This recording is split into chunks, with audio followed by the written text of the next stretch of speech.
Hello, hello, hello, and welcome to another single, Steel Division cast with only me, the Rangru. And today, I got a 1v1 on actually Hasso Hadje. Last replay was actually the Zubijin map.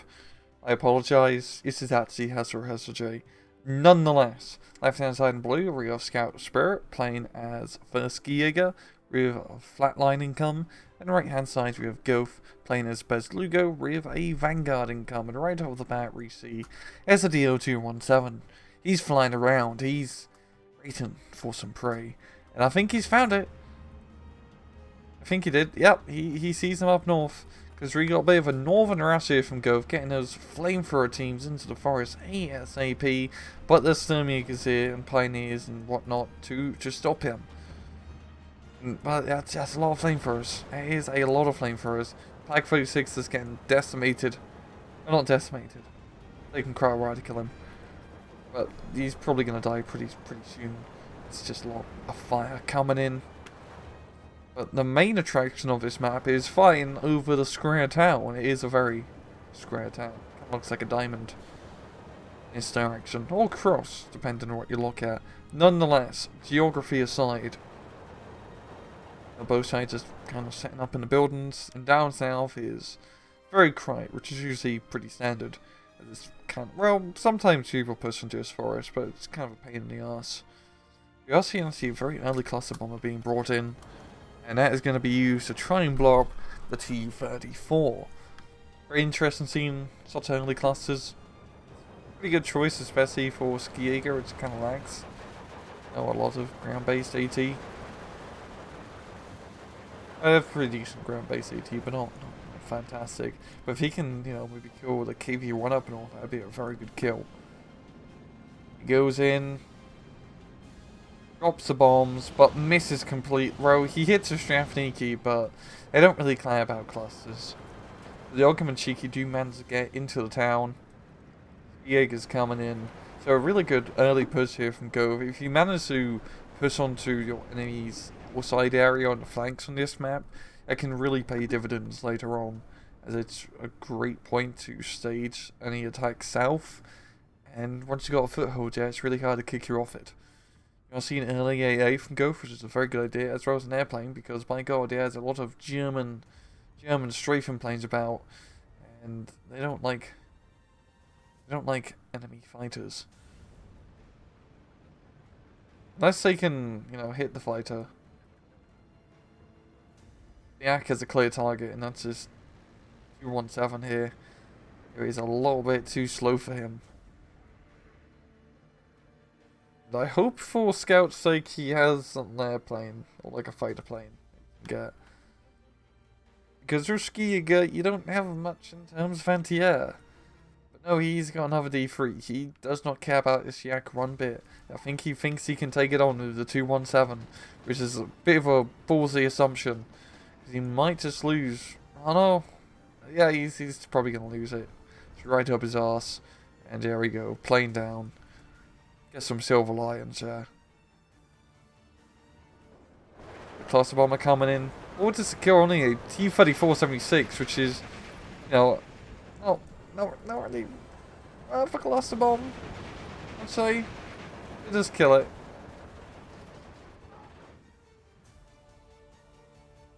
His Jack has actually been shot down one plane, but with complete air superiority and no fighters to deal with. He hasn't been doing too great. He's trying to chase this D3 now. But no, he really sort of just went for the 217, because this Stuka's probably going to get out. No. Not the best choice of targets, and Scout Spirit now engaging with a 217. I think he doesn't have an A-phase fighter. G0af has a lot of A-phase, very disheartened Russians who are going to be thrown into the front line. And a Tiger. And a Tiger tank. Can't really go wrong with a Tiger tank. Yakron here. Be an easy kill. Or maybe not. They go all the way off the map. Come on, guys. We can't see you kill each other from over here.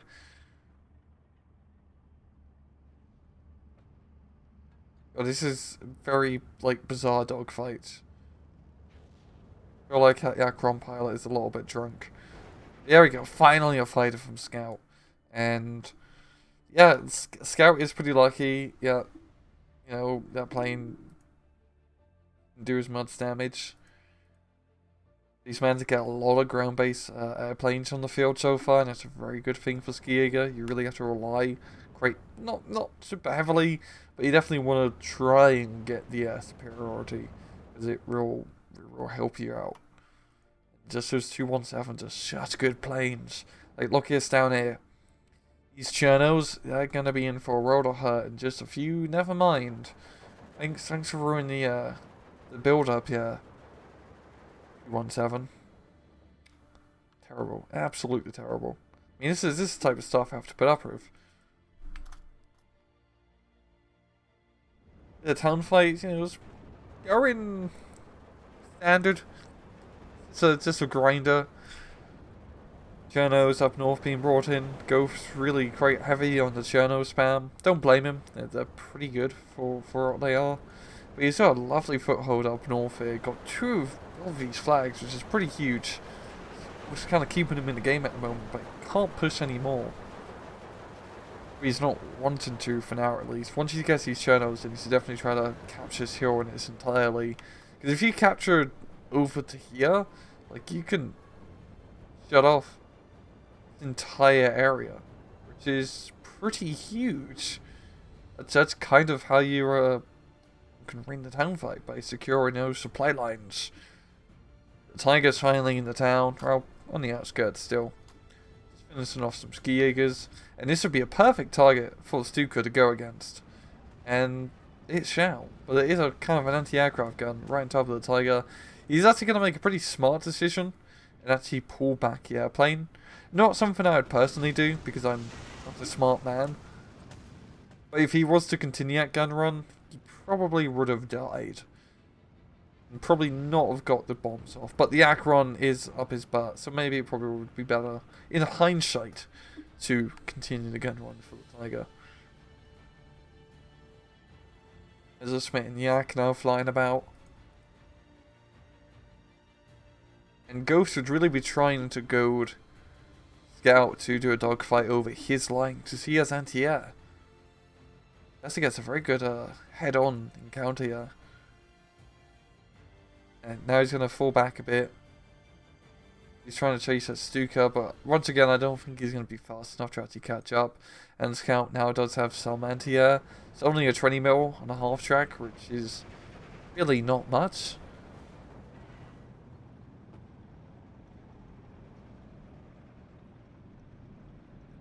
Actually, there he goes. He does actually get the Stuka, so really good kill here. Even if he does lose the Akron after that, I still think it's worthwhile knocking out that airplane. I think it's a really good strafe on the 109 as well. Weapons jammed, it's a pretty huge critical hit. And oh, one down here I think just gets pasted by anti-air. So, actually turning in favour for Golf in the air war.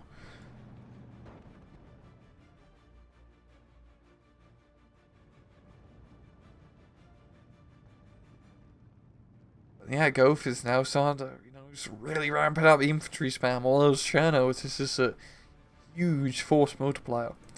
And against Skiega, you couldn't just beat Skiega with just infantry numbers alone, because you don't have a lot of infantry with Skiega. You have a decent amount, but you don't spam amount. And the infantry, I mean, let's be real, Skiega infantry is kind of, yeah, alright. They're not the best things in the world.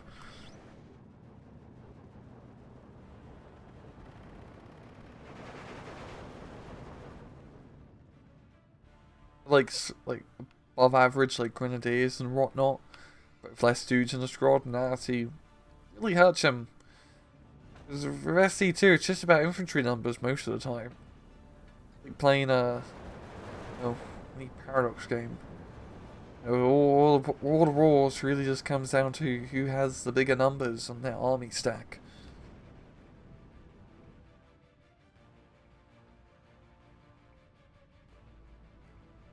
Emails, they take a little while to stress planes out, especially when it's an IL2 or if it's rather impervious armor. He doesn't care about getting shot. He's just gonna fly away like nothing happened. If something did happen, because he did get shot, the bullet holes kind of speak for itself. The hero has now been completely captured up here from Go through the fantastic maneuver. Now if he can just exploit it, get some anti-tank guns to face along the southern edge, he will just, you know, that's a huge play. I mean, he can flank his mortars here. This is actually absolutely huge, completely holding the hill. And now he's got a huge point advantage over Scout Spirit. 217's coming in. And he's going to fly right over the Russian anti-air net. And having two 37 mils pretty much right on top of each other is, you know, you don't want to fly into it.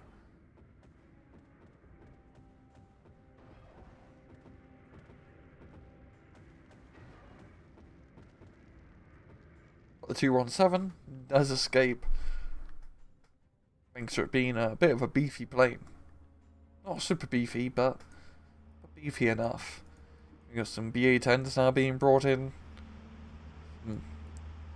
Odd looking Soviet armoured cars.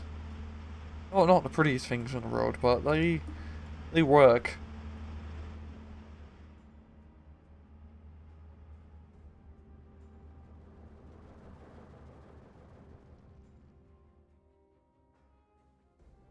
Yeah, things are still not looking good for Scout Spirit.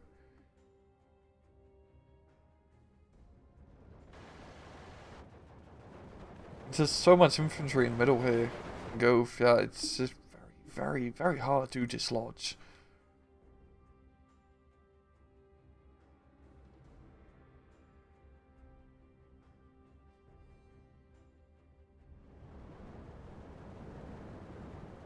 We are seeing, you know, continual strafing runs from Scout, but at this point the anti-air is just a little bit too thick.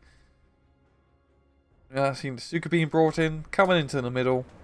Probably going to try and knock out the Tiger, but once again, a lot of anti-air. I don't know if he's going to be able to make...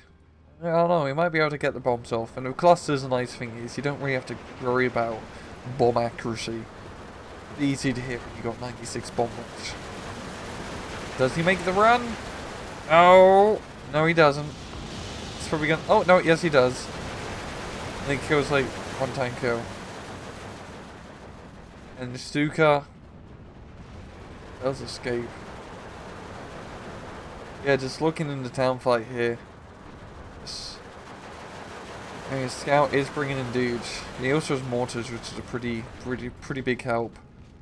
Maybe an anti-tank gun is a little bit too close.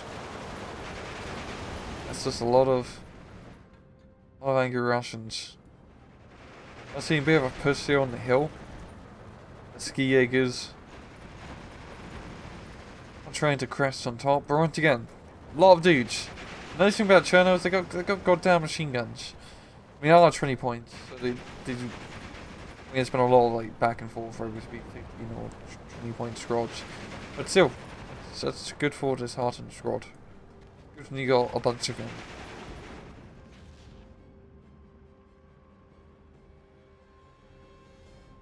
Oh, I see an off-map being brought in, yo.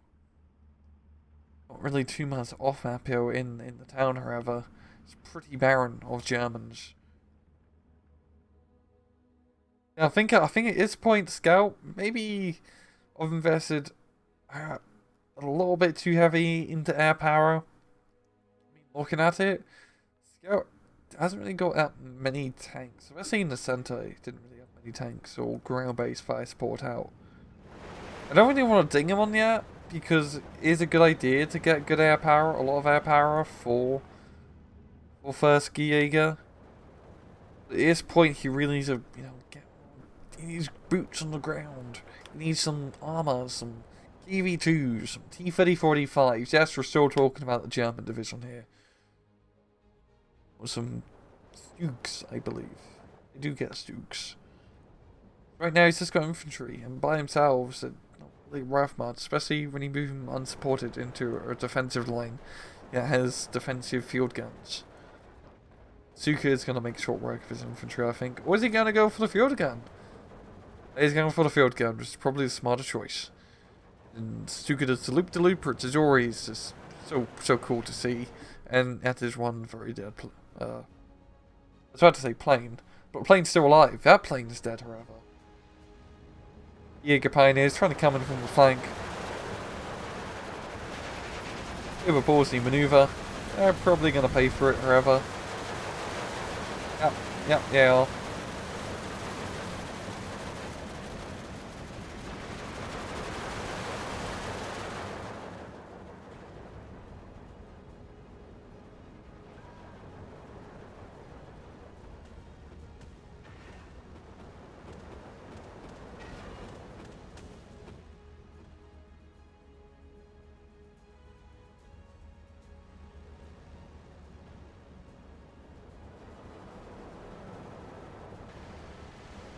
Run 7 coming in. Once again, like, these are like decent strafing runs, but now he only manages to make a run at a time. Due to the amount of goddamn anti-air. And mortars are helping out, Yeah, mortars are actually keeping Crichton, stopping his southern little flank maneuver. But there's just too many Russians. There's too many. I see the marker on this Pak 36 here, so I'm guessing something terrible is going to happen to it rather soon. Probably his 82mm mortar has something to say to that Pak from a long distance, indirectly. With one directional mail. Or explodes on release. Explodes on delivery.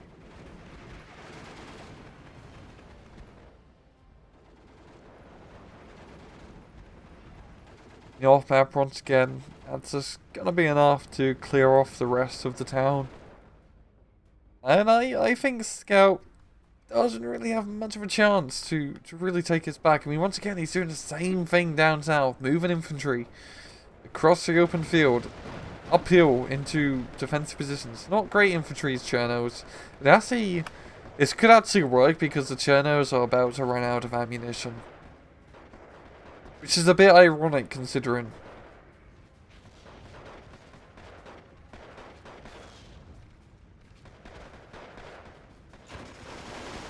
Yes, Jaegers, I can imagine them getting close. There you go. Look at CQC, deadly firefight. Such wonderful infantry animations. Really got to zoom in on this game more often. It's a pretty damn good looking game.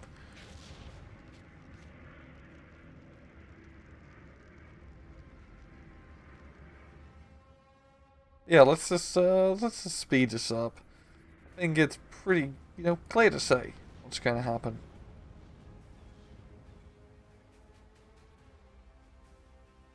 Southern Post gets derailed. Yeah, really surprised Scout just does not have much armor on the field at all.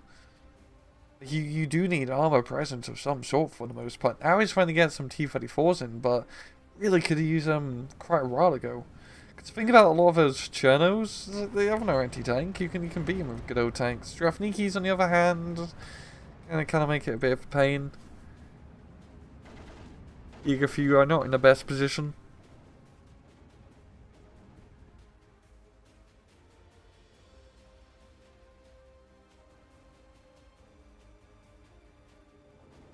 We're actually seeing like a pretty decent push here from Scout, finally with some armor, but too little too late, unfortunately. Damn, that is fast. No wonder it's called fastest. It's gonna be a good game. And oof, yeah, not good in the KD for Scout Spirit at all. And looking at the kills here, Tiga does pretty good, and that's about it. It's a very, spread out affair, which is to be expected with just, infantry spam. Losses, however, nothing really too crazy other. Nothing, no real standouts. Really, it's the Tiger really sealing a lot of glory, and even then, it only kills like one proper tank. But, yeah, just really good play from Goaf. Pretty much played Boost Lugo rather efficiently. Good old infantry spam.